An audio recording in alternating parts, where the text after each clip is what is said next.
एक समय की बात है। एक छोटे से गांव में एक मोमबत्ती बनाने वाला कारीगर रहता था।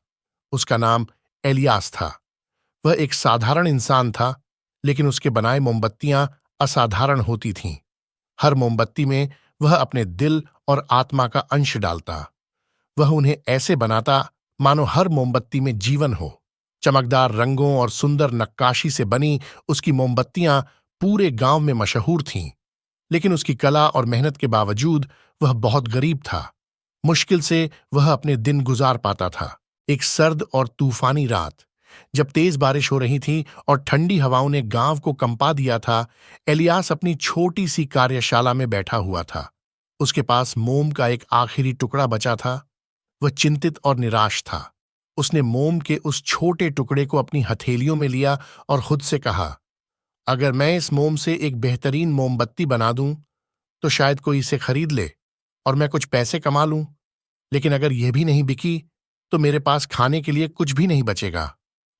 उसने अपनी सारी ताकत और सारी कला को उस आखिरी मोमबत्ती में झोंक दिया। वह पूरी रात काम करता रहा, बड़े ध्यान और प्यार से। उसने मोम को एक सुंदर आकार दिया, उसमें चांद और तारों की बारीक नक्काशी की। जब मोमबत्ती तैयार हुई, तो वह देखने में इतनी सुंदर थी कि लगता था जैसे उसमें आसमान की रोशनी बसी हो। उसे देखकर एलियास को थोड़ा गर्व हुआ, लेकिन चिंता भी थी। उसने उस मोमबत्ती को अपनी दुकान के सबसे ऊंचे शेल्फ पर रखा और सोचा, अब यह बिक जाएगी और शायद मेरी मुश्किलें खत्म हो जाएं। दिन बीतते गए, लेकिन कोई भी उस मोमबत्ती को खरीदने नहीं आया। लोग उसकी तारीफ जरूर करते, लेकिन कहते, यह बहुत महंगी है। हालांकि एलियास ने उसकी कीमत बहुत कम रखी थी, फिर भी किसी ने उसे नहीं खरीदा। उसकी उम्मीद धीरे धीरे टूटने लगी। भूख और थकावट से उसका शरीर कमजोर हो चुका था। एक शाम वह अपनी कार्यशाला में बैठा हुआ मोमबत्ती को देख रहा था। उसकी आंखों में आंसू थे। उसने खुद से कहा, शायद मैं बेकार का सपना देख रहा था। इतनी मेहनत करने का क्या फायदा जब कोई मेरी कला को नहीं समझता। तभी अचानक दरवाजे पर जोर से दस्तक हुई।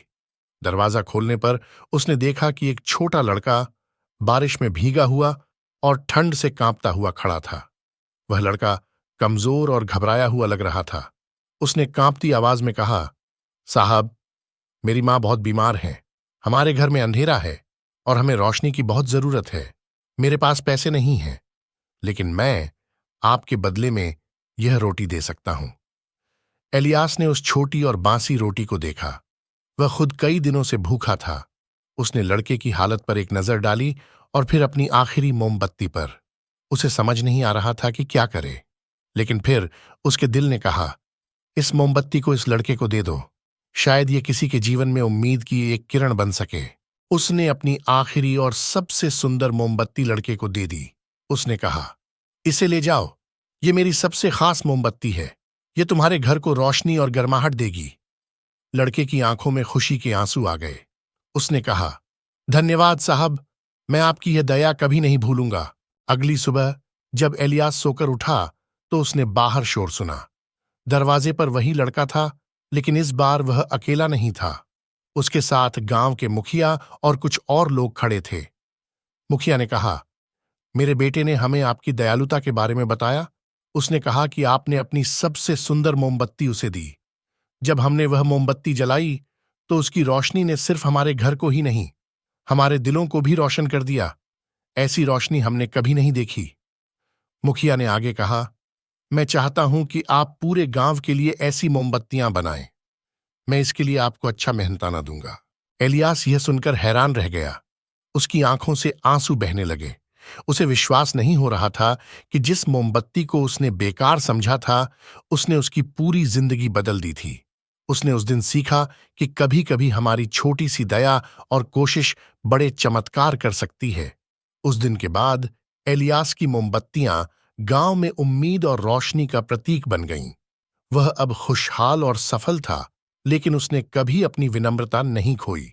उसने हमेशा दूसरों की मदद करना अपना कर्तव्य समझा।